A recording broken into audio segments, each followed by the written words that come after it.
Michigan is primed for an upset loss to Michigan State this weekend. I'll tell you why. Locked on Big Ten starts right now.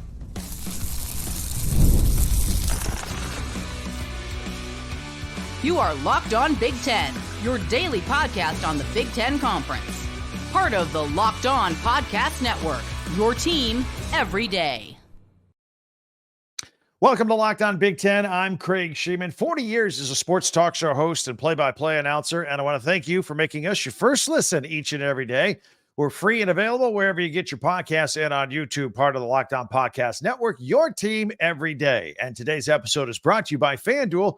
Place your first $5 bet, and you'll get started with $200 in bonus bets guaranteed. Visit FanDuel.com to get started. All right, is Michigan State going to beat Michigan? We'll talk about that, plus some Big Ten news, including an injury for the Buckeyes and injury updates for Oregon. And we'll have our Big Ten classics and live action coming up, getting you ready for the weekend right here. So the Michigan State-Michigan football game, it's a big deal, just as any in-state battle is. And this year's battle for the Paul Bunyan Trophy will feature two new head coaches in this rivalry, going at it for the first time. Jonathan Smith facing Sherrone Moore. Smith and Michigan State don't carry all that baggage or history of the past, and they think they can win this one, and they may be right. Some things have to happen, but we'll explore all that. Michigan, though, seems ripe for an upset right now with its disastrous quarterback situation. More on that in a moment. This series goes all the way back to 1898. And they've played 116 times every year, with exception of 1945. The Paul Bunyan Governor of Michigan Trophy, it's 4 feet tall. It's huge. It dates back to 1953 to commemorate Michigan State joining the Big Ten. Michigan won the first meeting between these two schools back in 1898 by a 39-0 score, and Michigan won last year, 49-0. The Wolverines lead the all-time series 73-38-5. And back in 1902, Michigan won this game 119-0. Despite all the lopsidedness, this is a fierce series. And it reached a fever pitch in 2007 when Michigan running back Mike Hart referred to the Spartans in the local media as little brother. Michigan State didn't like that. That fired him up.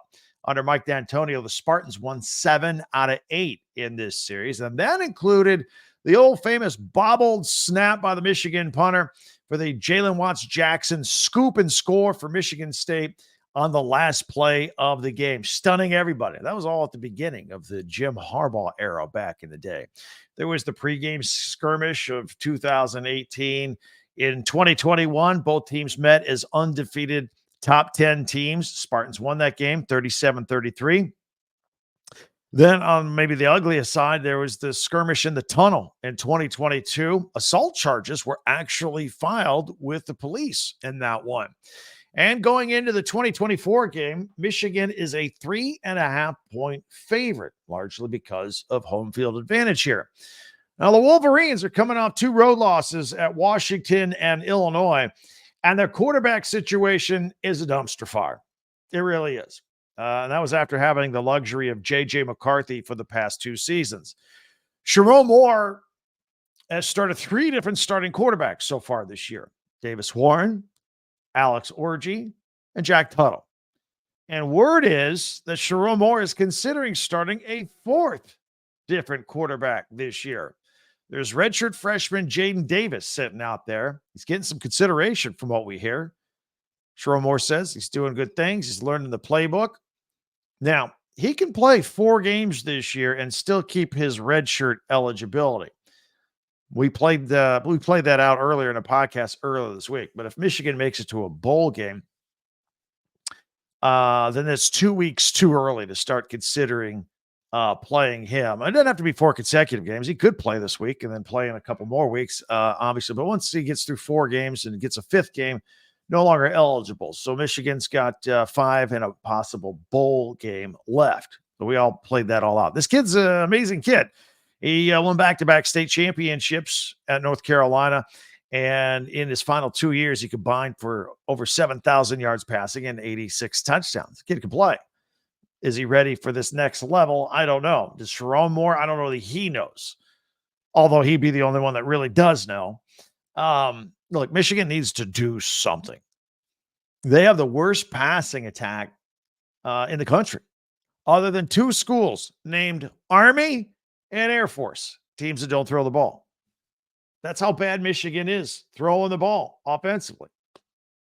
Meanwhile, Michigan State, they've had an up and down year so far, but they kind of appear to be on an upward trend just a little bit. Jonathan Smith's team got off to a 3-0 start. That included an impressive road win at Maryland. And then they had a tough battle with Boston College in the rain, kind of shot themselves in the foot with turnovers there. They should have won that game. They should have. And then the Spartans played the two toughest games on their schedule against Ohio State and Oregon. So we've had a few losses here.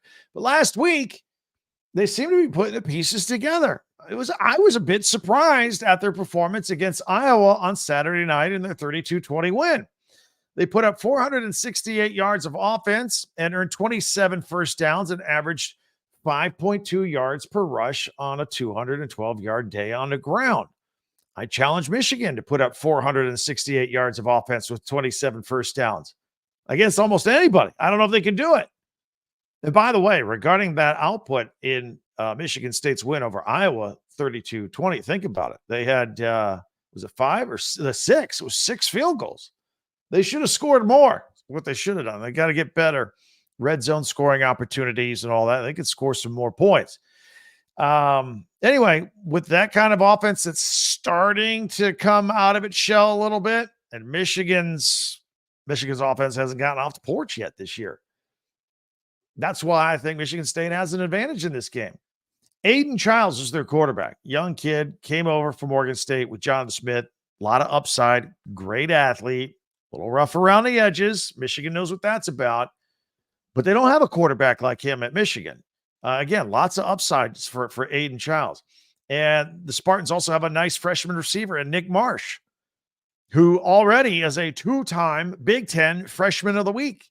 Last week, he caught 8 balls for 113 yards versus Iowa. And against Maryland in that game they won, he caught 8 balls for 194 yards and a touchdown. Michigan doesn't have a guy like that. Not by any stretch. Colston Loveland can't, probably maybe once a year he'll put up numbers like that. He can't do that. And he can't stretch the defense like that and make big catches like that. The key to this game might be turnovers. Now, while I just praised Michigan State's quarterback, Aiden Childs, he's been far from perfect. He's been very erratic, as a matter of fact. He has 6 touchdowns and 9 interceptions. That's horrible. But the 7 interceptions came in the first 4 games. He had 3 in one game. And he's only thrown 2 interceptions in the last 3 games. So he has improved greatly. He's starting to figure it out. So there's another reason this game has a close point spread. I mean, Michigan has the better roster top to bottom. But while this is a rivalry game, it's also the biggest game on Michigan State's schedule. They want this one. It's not the biggest game on Michigan's schedule. Not at all. They still got Ohio State coming up. Maybe you can argue the Texas game this year got them all fired up. Maybe the Spartans are about 3rd on their list, I think. But this is game number 1 for Michigan State. Anyway, love to hear your comments on it. Hit me up on the comments on YouTube. Would love to hear Michigan and Michigan State fans going back and forth. That would be fantastic. Programming note here regarding the Michigan State game, 7:30 Big Ten Network Eastern Time, Saturday night. And then also side by side on NBC, the NBC game of the week, Penn State 6-0 against Wisconsin. Those 2 night games, while they're going on, we will go live when they both conclude around 11 o'clock. And we haven't decided yet, are we going to go as soon as the first one's over, wait for them both to be over? If one's a blowout, whatever, we're going to aim for 11 o'clock p.m. Eastern Time to go live after these games on Saturday night here on our YouTube channel on Lockdown Big Ten, which you're watching right now. So we'll go live for that. Hope to see you there. Have a lot of success with those weekend shows. All right. Also, want to invite you to check out our website real quick, talkbig10.com. That's the number 10, talkbig10.com. All of our podcasts and merchandise. That Christmas is around the corner. Get yourself some shirts from Michigan, or a Michigan State hat, or an Ohio State pennant, or something for you or your friends in the office. Start buying it. It's right there on our website. After all of our podcasts, you can link right in and get your favorite team's merchandise right there as well. I like to ask everybody, now this is free, subscribe. if you could, subscribe to us. Hit the little subscribe button. No other information is required. It's free. And then you and I are together every day. We're cranking out more and more podcasts every day, all about your favorite teams of the Big Ten. So subscribe, please, and follow and share and like Locked On Big Ten. It really helps us out. And that way, you can do that wherever you get your podcast. That way, you get the latest episode of this podcast as soon as it is available each and every day. We would really appreciate you subscribing. And meanwhile, we are going to look ahead. We got some injuries to talk about here at some pretty important schools like Oregon and Ohio State. And some recruiting news for basketball. Going to blow your socks off if you're a Michigan fan. All that coming up in just 1 minute. And then we'll have our Big Ten Classics and our Big Ten Live action to point you in the right direction for the weekend. So all in a minute right here on Locked On Big Ten. FanDuel makes the fun of watching games even more fun, especially if you're an NFL fan. You can get a big return on FanDuel throughout the NFL season. FanDuel, America's #1 sports book. So if you get a hunch in the middle of the game, check out the latest stats, view live play-by-play, and all that on the same page where you place your bets. You'll get started with $200 of bonus bets guaranteed when you place your first $5 bet. That's at FanDuel.com. Thursday night. Tonight, we got the Vikings and the Rams, Minnesota -3. I like Minnesota to win and cover, and I love the over on this at 46.5. Vikings and Rams. You can do it too, right at FanDuel.com. FanDuel, America's #1 sportsbook. Go to FanDuel.com. Thanks for making Locked On Big Ten your first listen each and every day, especially everydayers out there. Thanks for coming back each and every time. Meanwhile, be sure to subscribe on YouTube and share and follow and like Locked On Big Ten, your team every day. And then there's our website where all of our podcasts go, and you can get your favorite team's merchandise, talkbig10.com. All right, there hasn't been much news out of the Ohio State camp while they huddled up during their bye week following their disappointing road loss to Oregon. But there was some bad news that came from that game. We learned this week the Buckeyes starting tackle, Josh Simmons, will indeed be out for the rest of the year due to a knee injury. He suffered that injury in the first half of the Oregon game, but Coach Ryan Day didn't really come out and confirm it to anybody until this week. He was talking to the media. Simmons was having a great season. He was a transfer from San Diego. He had not allowed a single sack yet this year. Probably going to be a first-round pick in the NFL draft. Zen Mikowski filled in for him in the Oregon game, and he will get to start this weekend for the offensive line for them against Nebraska. Big noon matchup. All right. Hey, kind of pondered this the other day. What's wrong with Rutgers football? They got off to a great 4-0 start. They seem to be solid on both sides of the ball. And they had a favorable schedule, but now they've lost 3 games in a row. They've given up 77 points in their last 2 games. And those games followed a defensive battle and lost to Nebraska 14-7 game. But since then, it seems like they've been broken. Now, I know they lost Muhammad Toure, their linebacker, early in the year, but they've had weeks to overcome that, and they've won some games after that. And I thought they had regrouped. It can't be the only reason that the defense is just gone haywire. And it's both facets of the game, the pass and the run. In fact, versus Wisconsin, they gave up over 300 yards on the ground. They allowed 383 yards passing to a UCLA team that was struggling, couldn't get anything going, couldn't score more than 20 points to save their lives this year. And UCLA blew them up a little bit. Something I'll have to give this weekend because a struggling Rutgers team is taking on a struggling USC team. In fact, that's the first ever matchup between Rutgers and Southern Cal. USC's in a slump of its own. They've lost 4 of their 5 Big Ten games, had leads in all of them, and lost with a late score by the opposing team all 4 times that they lost. It's crazy. Somebody's got to win that football game. The Oregon Ducks continue with their schedule as the #1 team in the country. We've been talking about them a lot this week, obviously, and they've been dealing with some lingering injuries of their own that fans are curious about. In fact, I'm receiving texts and comments from, hey, what about this guy or what about that guy? The main one, defensive end Jordan Birch, he's he had that no contact lower body injury in practice right before the Ohio State game and did not play in that game. Did not play again in the Purdue game. He's still week to week, but the Ducks are not ruling him out for a return. So not a season-ending situation, at least not yet. So we'll keep our eyes on that one. That's a big one. And then tight end Terrence Ferguson. He had his appendix removed the week of the Purdue game. So he'll be back sooner than later. Wasn't anything like a leg injury or anything like that. Of course, the Ducks have a big home game this weekend against 20th ranked Illinois. Add this one to the sense of humor category. Missouri coach Eli Drinkwitz. He's a funny guy, good for a few one-liners here and there. He's preparing to take on Alabama. You got to have a sense of humor when you're getting ready to take on Alabama this weekend. And this week he said he was going to use Oregon coach Dan Lanning's approach and just play 12 guys all the time. It was funny. Of course, you know by now that Lanning used a legal loophole in the NCAA rules against Ohio State. He put 12 men on the field for one play. It ended up burning a few seconds. That ended up costing Ohio State, kind of put them in a bind at the end of the game. Instead of 10 seconds, they had 6. And within days, by the way, as you know by now, the NCAA closed that loophole by changing the rule. Anyway, we found the Drinkwitz comment humorous. Thought we'd share that with you here.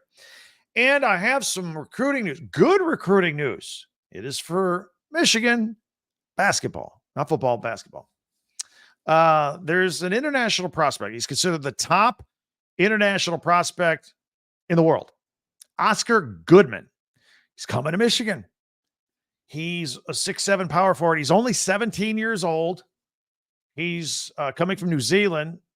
He's been playing at the NBA Global Academy on Australia. He's going to come and play a year of college ball. He's chosen Michigan. He was the most sought-after overseas player. And, of course, new Michigan coach Dusty May, he landed him. May's on a roll since coming to the Wolverines from Florida Atlantic back in March, replacing Juwan Howard. Just last week, Michigan nailed down another class of 2025 commit, 6'7" Winters Grady. Great shooter. Got him committed to go too. So things looking up for Michigan football, even though things are a big question mark for Michigan football right now. So anyway, thought I'd share that with you. Basketball season's underway. We got a lot of exhibition games going on right now, and we're quickly approaching the start of the Big Ten basketball season, or the non-conference portion of that schedule. We'll be talking about that a little bit more, weaving that in with a lot of our football stories and football's stories that we talk about each and every week right here. In fact, one of those exhibition games is going to air on the Big Ten Network this weekend. We'll tell you which one, because coming up, we've got our look ahead to the weekend. You know, we always close out with a little feature at the end, whether it be my Big Ten top 10 observations for the weekend on Mondays, Tuesday tweets, obviously on Tuesday. Wednesday, we power rank the conference, the standings as we see them. Thursdays, we look at the Big Ten Network, and even though we're not affiliated with them, we cover a lot of the same stuff. Obviously, we look ahead of their Big Ten Classics when they have those scheduled, and also the live action. Got a triple header football for you on the Big Ten Network this weekend. We'll tell you who, what, where, and when. And then on Fridays, we always do Pigskin Picks. So we'll have that in tomorrow's show as we get ready to do a big-time preview on Week 9. Can you believe it's Week 9 already? We're going to do Week 9 tomorrow's podcast, plus our Pigskin Picks and all the latest news right here on Locked On Big Ten. So we will do all that. But coming up, we'll take a look at the Big Ten Classics and live action next here on Locked On Big Ten. Prize Picks is the best place to get real money sports action. With over 10 million members and billions of dollars in awarded winnings, Prize Picks has made daily fantasy sports accessible to all. You can just pick more or less on at least 2 players and their stats, and you have a shot at winning up to 100 times your cash. Just run your game all season long with Prize Picks. Yeah, that's right. You can win up to 100 times your money on Prize Picks with as little as 4 correct picks. So check it out. Sign up today and get $50 instantly when you play $5. And you don't even need to win to receive the $50 bonus. It's guaranteed. So think of grouping players. For example, like Justin Jefferson getting more than 83.5 yards tonight, and Jared Goff more than 1.5 touchdown passes against the Titans. group them together, make your play. Prize Picks. Download the app today and use the code LOCKEDONCollege and get $50 instantly when you play your first $5 lineup. That's right. I said download the app today and use the code LOCKEDONCollege to get $50 instantly after you play your first $5 lineup. Prize Picks. Run your game.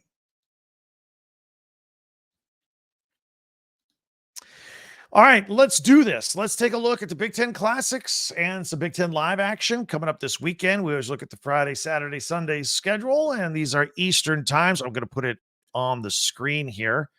If you're audio only, and again, a lot more in our audio audience lately. It's been great. But I'll go ahead and put this on the screen so that you can check it out. All right, so what we've got is we'll pick it up on Friday, the 25th. 1 o'clock Eastern, Michigan Football Classic. It's Michigan State at Michigan. From 2007, this is where Chad Henne threw a 31-yard touchdown pass to Mario Manningham with 2 minutes and 28 seconds remaining to help the 12th-ranked Wolverines secure a 28-24 victory over the Spartans. Then at 2 o'clock Eastern, a Michigan State Football Classic, where Michigan State is at Michigan in 2020. Rocky Lombardi passed for 323 yards and 3 touchdowns to help the Spartans upset the 13th ranked Wolverines 27-24 to take the Paul Bunyan Trophy. And then, as I mentioned, 7:30 Eastern, Big Ten men's basketball exhibition, Toledo at Michigan. And then on Saturday, we kick it off. The Big Ten Network has their tailgate show from Iowa this week. Starting the whole day there, previewing all the games, living the good life there in Iowa with all the fans, and that leads into their 11:30 a.m. Eastern Big Ten countdown to kick off more of the latest news around the league. And then at 12 o'clock, they've got Big Ten football, first game of a triple header. It is Washington at Indiana. Indiana looking to go 8-0. Curtis Rourke will not play. Their starting quarterback, David Jackson, will get the call. We'll see how he does against the Huskies. Another sold-out crowd. ESPN Game Day is going to be there. It's going to be nuts. 12 noon. So check that game out. Big Ten Network. Then at 3:30, the second game of the triple header. Northwestern is at Iowa. Again, that's where Big Ten Network's doing their pregame tailgate show. So Northwestern at Iowa. And then at 7:30, as we go to the next day on our schedule, the one we were talking about all day here, Michigan State at Michigan. So you can check that out. And that, again, is at 7:30 p.m. Eastern time. Now, on Sunday, what the Big Ten Network likes to do, they like to do their Big Ten football in 60 highlight edits.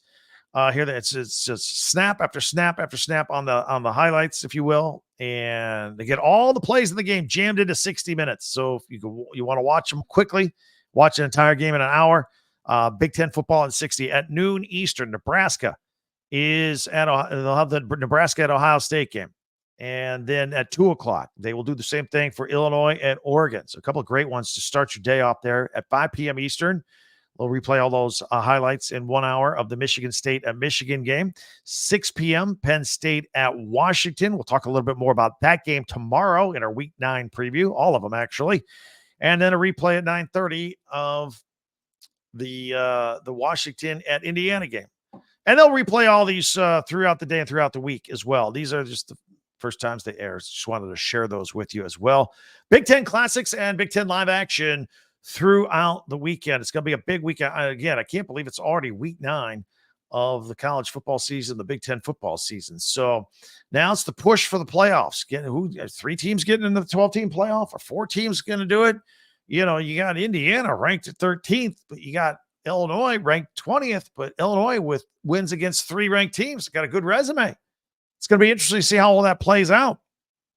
And of course, we'll be covering and analyzing and predicting all of it right here. So in the meantime, want to thank you for checking us out. Many ways to interact with this podcast, whether we're on or not. Hit us up at Twitter, X, at Talk Big Ten. Comments after this podcast on YouTube. You guys go at it. We always love that. And don't forget our website, talkbig10.com, where this podcast will go. It's chronological. All of our podcasts go there. Plus, we also group them separately by your favorite school. This will go on Michigan and Michigan State today. And while you're there, get your Michigan and Michigan State hats and T-shirts and all that stuff, whatever school you root for, at our website, talkbig10.com. BigTenConference.com. And before you go, and this is free, and it's always free, hit the subscribe button. Just subscribe. And then if you want to go share, follow, and like, that's great too. But we always ask you to subscribe and wherever you get your favorite podcasts. And that way you'll get the latest episode of Locked On Big Ten as soon as it becomes available each and every day. Love the visit. Can't wait to do it again tomorrow. Tomorrow, previewing all the games, all the teams, week 9, ready to go. And plus we'll have our pigskin picks. We'll put our reputation on the line. Making the bold predictions. All that coming up tomorrow. Thanks for joining us. Talk to you tomorrow. I'm Craig Shemon for Locked On Big Ten.